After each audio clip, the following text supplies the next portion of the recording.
Magandang hapon po muli sa inyo lahat. Dito kami ulit. Magkakarga kami ulit ng full treatment ng GTO. Ito si Kuya Erwin Dibesa. Ito yung sasakyan niya. Pinapainit lang namin and then maya maya kakargahan namin to. Ito. Saldi, isa sa mga witness sa pagkakarga ng GTO. Yan. Kuya, ano ulit ang full name mo? Kuya, tatanong ko muna ulit. I-interview natin si Kuya Erwin.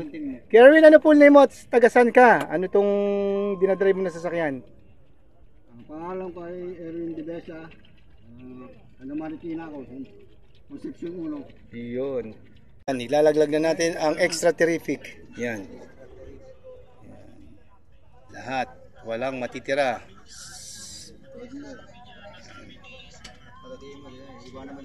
Yan. Extra terrific. Yan. Pantanggal po ng sludges at saka ng mga carbon deposit. Siya po yung dumudurog. Okay, sarado and then start natin. Okay. Yun. Okay. Start natin. 3 minutes natin na i-idle para humalo maigi yung langis. Yung GTO sa langisan niya. Yan. Then after revolution natin. Okay. Yan, rev natin na mga 1,000 to 2,000. Para humalo maigi yung langis.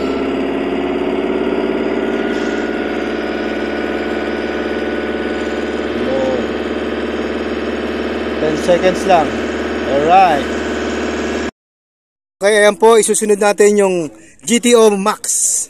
Yan po yung ating metal sealant or yung metal binder. Siya po yung nagsisil sa mga gasgas at saka dun sa mga scratches sa loob ng makina. Para maiwasan yung mga wear and tear sa loob ng gear sa loob ng makina. Yan, Extra Max. Sasalin na natin yan. Game na. Yan, alantapon. Yan. Ubus lahat. Yun.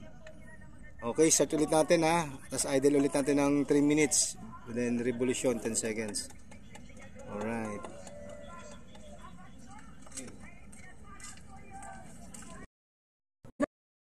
Yun. 3 minutes idle, then patay mo na agad. Patay mo na.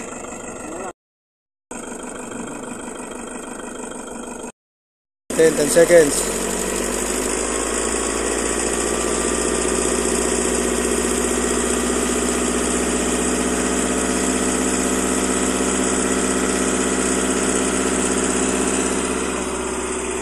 Si Brother Saldi, ang magiting nating user. Yan, ang climate hero ng Marikina. Climate hero ng Marikina. Yun. Kung mga hindi pa nakagamit, gumamit na kayo. Yun, sigurado.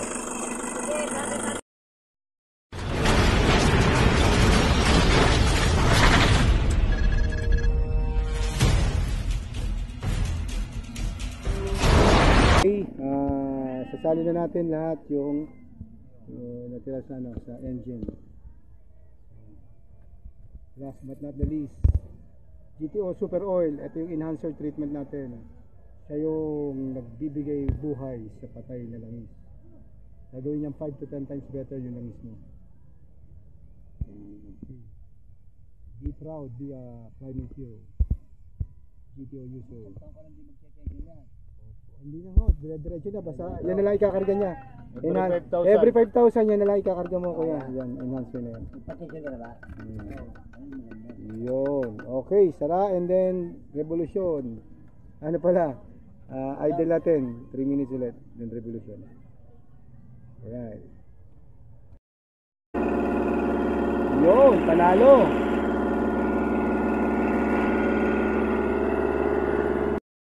Bro, ano masasabi mo ngayon? Nakarga natin ang GTO yung sasakyan mo. Okay, magandang takbo lang.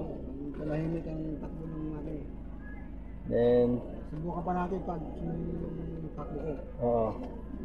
So, ipopromote natin to sa mga mga kaibigan natin para makatulong tayo at lalong dumami tayo, mga GTO user, mga climate hero. Yan, kuya. Salamat, Kuya Erwin. God bless, God bless. Okay, ingat lagi sa biyahe Okay, God bless.